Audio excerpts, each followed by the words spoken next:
Some viewers may find the following video disturbing. Viewer discretion is advised. नमस्कार दोस्तों। पिछले episode में हमने ये देखा था कि किसी भी ऐप को डेवलप करने से पहले आपको किन किन बातों का ध्यान रखना चाहिए, किन किन स्टेप्स को फॉलो करना चाहिए, जो कि एक जनरल अप्रोच होती है किसी भी स्टार्टअप या कंपनी में किसी भी ऐप को डेवलप करने से पहले। तो आज के इस एपिसोड में हम कवर करेंगे second, third and fourth point को। तो चलिए शुरू करते हैं। ठीक है।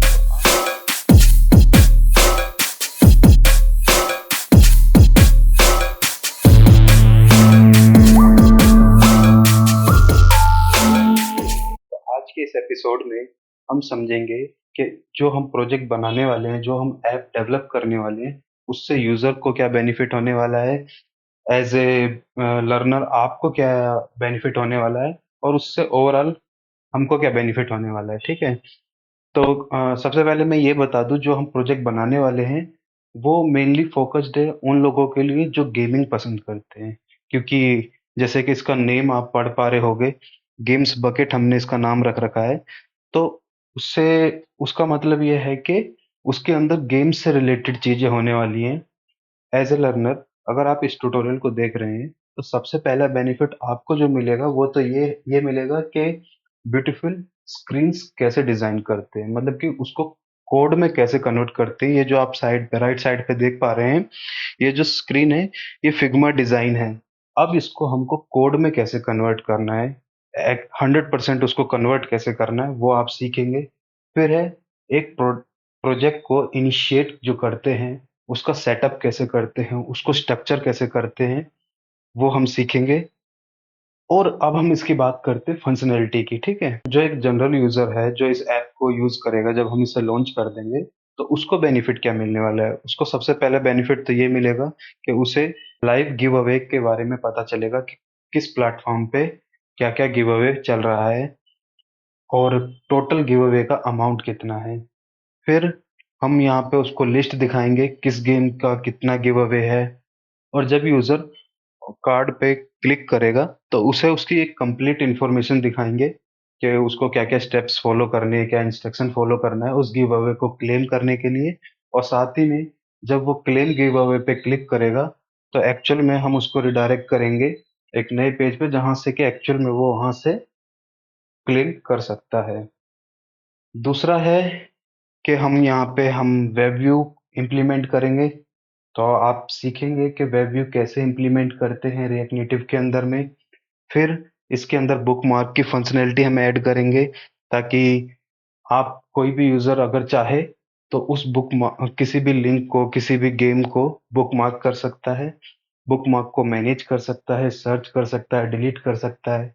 कॉपी की फंक्शनैलिटी देंगे कि यूजर किसी भी लिंक को कॉपी करके शेयर कर सकता है। ठीक है।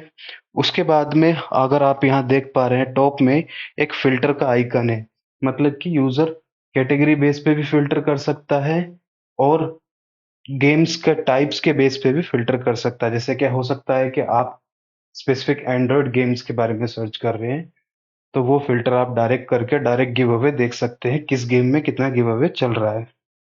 और एज ए लर्नर आप सीखेंगे कि फ्लैट लिस्ट में परफॉर्मेंस कैसे इंप्रूव करते हैं, क्योंकि ये तो हमको पता है कि फ्लैट लिस्ट से हम एक लिस्ट दिखाते हैं डेटा की, परंतु अगर वही डेटा थाउजेंड्स ऑफ रोज है, उससे भी ज्यादा है, तो फ्लैट लिस्ट की वजह से क्या होता है कि एकदम से अगर वो पूरा डेटा आप डंप कर दोगे तो मोबाइल हैंग हो जाएगा। तो उस प्रॉब्लम को सॉल्व करने के लिए उसका एक बेस्ट अप्रोच होती है। किस तरीके से हम उसको करेंगे वो हम सीखेंगे। उसके बाद है एपीआईज। ये भी जो जो अभी आपको डेटा दिख रहा है वो एक एपीआई के थ्रू आएगा। और एपीआईज में अब मल्टीपल सिनेरियो होते हैं। पहला तो होता है कि हम एक जनरल एपीआई का रैपर बनाएंगे, फिर उसमें एरर हैंडलिंग करेंगे, टोस्ट मैसेज सीखेंगे आप कि किस तरीके से टोस्ट मैसेज दिखाया जाता है, डायनेमिक टोस्ट मैसेज कैसे होता है, ये हम सीखेंगे। फिर आ जाते हैं नेक्स्ट फंक्शनैलिटी पे, जिसके अंदर यूजर्स को क्या एक 400 प्लस गेम्स की लिस्ट मिलेगी। तो हम ये सीखेंगे कि कैटेगरी वाइज गेम्स को कैसे डिस्प्ले करते हैं। आपने जनरली स्विगी, जोमेटो, बहुत सारी जगह बहुत सारे ऐप देखे होंगे जिसमें आपने ये देखा होगा कि आपको 4-5 आइटम दिखा दिए जाते हैं, उसके बाद में व्यू ऑल दिखा दिया जाता है। तो वो फंक्शनैलिटी कैसे करेंगे, व्यू ऑल पे क्लिक करने पे वो सेम कैटेगरी का डेटा कैसे डिस्प्ले करेंगे, वो हम सीखेंगे। उसके बाद में है उसके बाद हम देखेंगे सर्च फंक्शनैलिटी, सर्च कैसे काम करता है। सर्च करते हुए एक जो आपका नीचे फ्लैट लिस्ट है उसका डेटा चेंज हो रहा है कि नहीं हो रहा है। अगर सर्च में डेटा नहीं मिल रहा है, क्वेरी एम्प्टी है, वो सिनेरियो कैसे हैंडल करना है, वो हम सीखेंगे। उसके बाद हम ये सीखेंगे मल्टीपल लेआउट कैसे हैंडल करते हैं फ्लैट लिस्ट का यूज करके। अगर मान लीजिए आपको स्क्रीन में अभी 2 कार्ड दिखाने हैं, तो फ्लैट लिस्ट में कैसे यूज होगा, और वहीं अचानक से आपने लेआउट चेंज करा और सिंगल आइटम दिखाना है, मतलब कि ग्रिड व्यू दिखाना है या लिस्ट व्यू दिखाना है, वो हम देखेंगे। उसके बाद में देखेंगे जब भी हम किसी गेम पे क्लिक करते हैं तो उसके बारे में कंप्लीट इंफॉर्मेशन डिस्प्ले करेंगे। उसकी सिस्टम रिक्वायरमेंट क्या है, अगर आपको गेम खेलना है तो आपके पास क्या-क्या चीज़ होनी चाहिए, कितना मिनिमम रैम होना चाहिए, कौन-सा ओएस होना चाहिए, किस प्लेटफ़ॉर्म पे खेल सकते हैं, वो सारी इंफॉर्मेशन दिखाएँगे। बुकमार्क का ऑप्शन देंगे हम वहाँ पे, स्क्रीनशॉट्स रहेंगे गेम के, जिस पे क्लिक करने पे एक मॉडल पॉपअप होगा और आप ज़ूम इन ज़ूम आउट करके इमेजेस को देख सकते हो। फिर रहेगा गेम्स का रिकमेंडेशन। हाँ, जैसे कि जिस भी गेम पे आप क्लिक करते हो, किसी भी कैटेगरी की गेम पे, तो हम उसके बेस पे नीचे उसको रिकमेंडेशन दिखाने वाले हैं यूज़र को, और वो रिकमेंडेशन कैसे दिखाते हैं, वो देखेंगे हम। और डिफरेंट टाइप ऑफ मॉडल्स, मतलब कि किस-किस कंडीश कई-कई बार हमको ये होता है कि कन्फर्मेशन मॉडल दिखाना होता है, पॉपअप मॉडल दिखाना होता है, वो कैसे हैंडल करते हैं, वो सीखेंगे। उसके बाद हम देखेंगे, जो आप इसमें देखोगे कि नीचे 4 टैब्स हैं, परंतु ये डायनामिक रहने वाले। तो डायनामिक टैब कैसे इम्प्लीमेंट करते हैं? आपने जनरली देखा होगा, आपने स्टैटिक कोई भी 4-5 टैब बना देते हो और उसको यूज़ करते हो, परंतु डायनामिक टैब कैसे डिस्प्ले होते हैं। और अगर आपको एक एग्ज़ाम्पल दूँ, जैसे कि आपने स्विगी या ज़ोमैटो को कई बार अगर आप ध्यान से देखेंगे तो आपके टैब्स जो है ना, कम या ज़्यादा होते रहते हैं।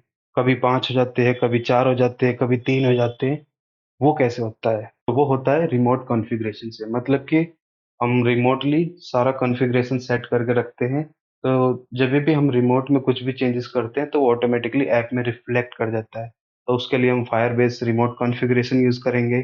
फिर फायरबेस पुश नोटिफ़िकेशन यूज़ करेंगे, जिसके अंदर हम देखेंगे कि अगर हम अपना क्लाउड से कोई भी मैसेज पुश करते हैं, आपने जनरली देखा होगा, आपको एक नोटिफ़िकेशन आता है किसी भी ऐप का, कोई भी ऑफ़र का, कुछ भी, जभी भी ऐप ऐप बैकग्राउंड में होता है तभी भी आपको वो नोटिफिकेशन रिसीव होता है।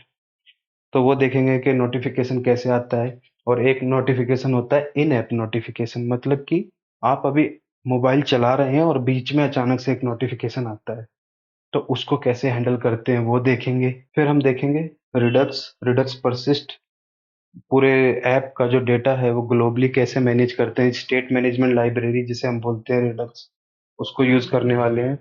और रिफ्रेश करने पे हमारा डेटा परसिस्ट होना चाहिए, उसके लिए हम रिडक्स परसिस्ट यूज़ करेंगे। गूगल का एड मॉब, मतलब कि हमारे ऐप में जो एड्स दिखेंगे, वो कैसे काम करते हैं, क्लिक करने पे जो पॉपअप ऐड आ जाते हैं, वीडियो ऐड चलने लगते हैं, वो कैसे काम करते हैं, वो पूरा दिखाएँगे आपको, वो आप सीखेंगे। फिर आता है गूगल इन ऐप सब्सक्रिप्शन, मतलब कि अब जैसे कि मैंने बताया था कि इसमें अब हम ऐड दिखाएँगे, तो कुछ यूज़र चाहेंगे कि उसको ऐड नहीं देखना है, तो उसके लिए क्या कर सकते हैं, वो एक हमारा प्रीमियम प्लान खरीद सकते हैं, जिसमें एड्स फ्री एक्सपीरियंस होगा। तो ठीक है, तो हम गूगल का सब्सक्रिप्शन ऐड करेंगे और आप सीखेंगे कि ये सब्सक्रिप्शन कैसे डालते हैं, ऑफ़र कैसे ऐड करते हैं। उसके बाद है RevenueCat integration. RevenueCat क्या करता है कि आपको एक ही जगह से मल्टीपल प्लेटफ़ॉर्म के सब्सक्रिप्शन मैनेज करता है।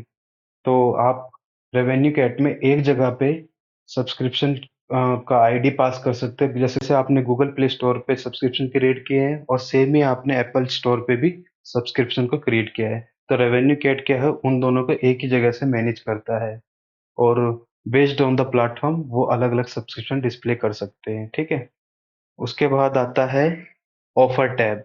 तो जो मैं आपको बता रहा था ना कि जैसे ज़ोमैटो या फिर स्विगी में आपने देखा होगा कि नीचे के टैब कई बार 4 हो जाते हैं, कई बार 3 हो जाते हैं, कई बार 5 हो जाते हैं।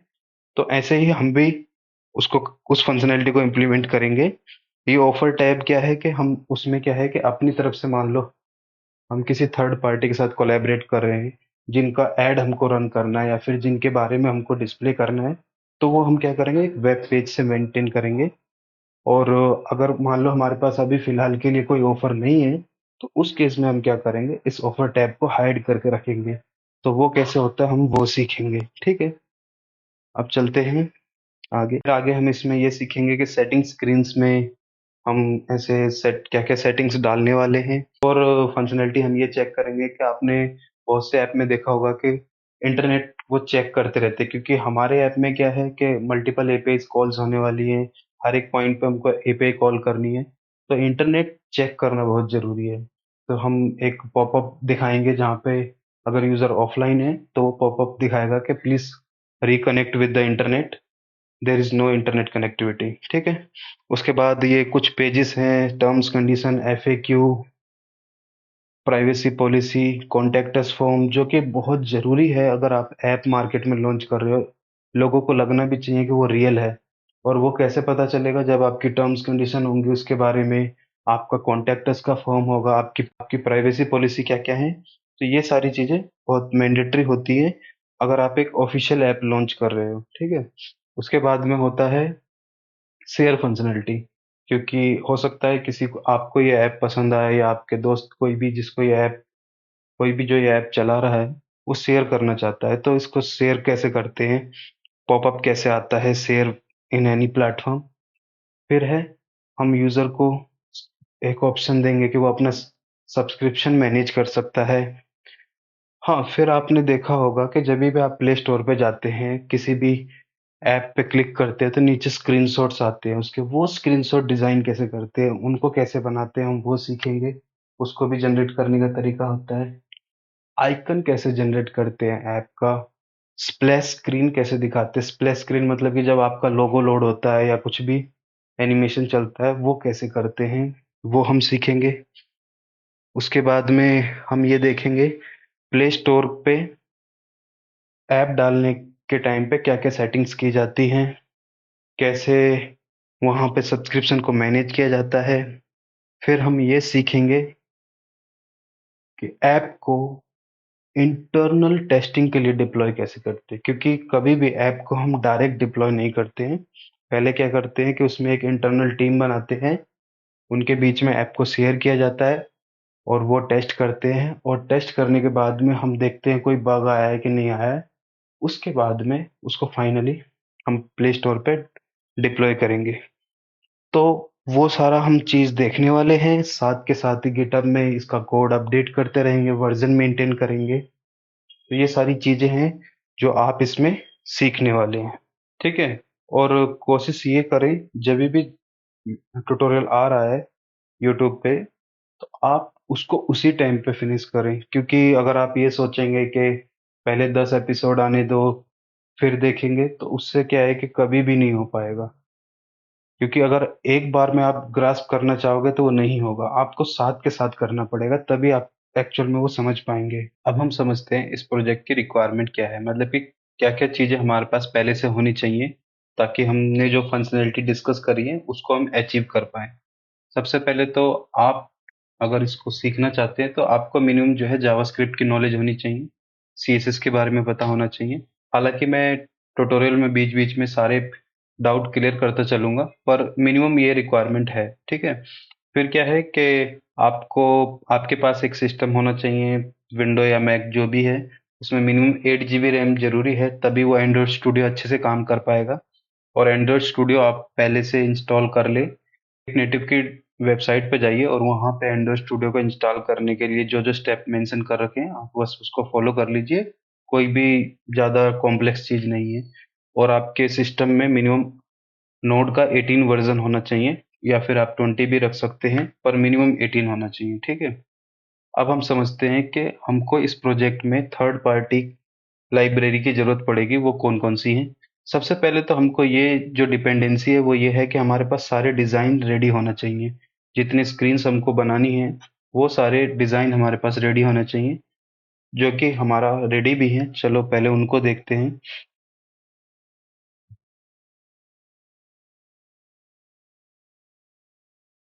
तो जैसे कि आप देख पा रहे हो कि ये हमारा फिग्मा है। इसमें हमारी सारी स्क्रीन्स जो हैं रेडी हैं कि हमको क्या बनाना है, कैसे क्या डिस्प्ले करना है, एरर कैसे हैंडल करना है, उसमें क्या पॉपअप दिखाना है।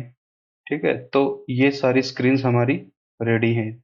अब आ जाते हैं second, Google play store account. हालांकि फिलहाल तो इसकी ज़रूरत नहीं है, परंतु जब हमको ये ऐप डिप्लॉय करना होगा तब हमको ये ज़रूरत पड़ेगी। तीसरा है कि हम रिएक्ट नेटिव एलिमेंट यूज़ करने वाले हैं, जिसमें कुछ प्री डिफाइंड कंपोनेंट रहते हैं, उनको हम यूज़ करने वाले हैं। और स्क्रीन्स के बीच में जो हम राउट करते हैं, मतलब कि एक स्क्रीन से दूसरी स्क्रीन पे जाना, उसके लिए हम रिएक्ट नेविगेशन यूज़ करेंगे। फिर है जो हमारे स्प्लैश मैसेज आएंगे, छोटे छोटे से मैसेज दिखाएंगे टोस्ट वगैरह में, उसके लिए हम एक लाइब्रेरी यूज़ करेंगे जिसका नाम है फ्लैश मैसेजेस। फिर फायरबेस यूज़ करेंगे जिसके अंदर हम यूज़ करेंगे क्रैशलिटिक्स, ताकि कोई भी प्रोडक्शन पे अगर कुछ भी क्रैश होता है तो हमको पता चल जाए किस स्क्रीन पे क्रैश हुआ है, किस वाले ऐप के, मतलब कि मोबाइल के अंदर क्रैश हुआ है। फिर हम देखेंगे वेब व्यू, वो हमको एक लाइब्रेरी की ज़रूरत पड़ेगी। स्प्लैश स्क्रीन के लिए हमको एक लाइब्रेरी की ज़रूरत पड़ेगी। रेवेन्यू कैट, वो उसके लिए हमको उसका पैकेज की ज़रूरत पड़ेगी। इन्फो, क्लिपबोर्ड, आइकन्स, ये छोटी छोटी रिक्वायरमेंट्स हैं जो थर्ड पार्टी से हमको ज़रूरत पड़ेगी, जो भी हम आइकन्स यूज़ करने वाले हैं या फिर जो भी हम एनिमेशन डिस्प्ले करेंगे। एक मोटी करके एक लाइब्रेरी होती है जिसके अंदर हम एनिमेशन डिफाइन कर सकते हैं। रिडक्स यूज़ करेंगे और साथ ही में गिटहब का यूज़ करेंगे ताकि हम अपना कोड को क्लाउड पे पुश कर सके, उसके वर्जन मेंटेन मैनेज कर सके। तो ये कुछ डिपेंडेंसी है जो हमको ज़रूरी है, जो हम स्टार्ट करने के टाइम पे ये सारी चीज़ अवेलेबल होनी चाहिए। ठीक है, अब हम देखते हैं कि क्या क्या टेक स्टैक हम इसके अंदर यूज़ करने वाले हैं। तो जैसे कि मैंने पहले बता दिया था कि रिएक्ट नेटिव यूज़ करने वाले हैं हम, और जो भी हम उसका यूआई जो है उसके लिए एलिमेंट यूआई यूज़ करेंगे। एक्सियोस यूज़ करेंगे, जितनी भी तरह की एपीआई कॉल्स हैं उसके लिए हम एक्सियोस की लाइब्रेरी यूज़ करेंगे। फिर आ जाता है गेम पावर।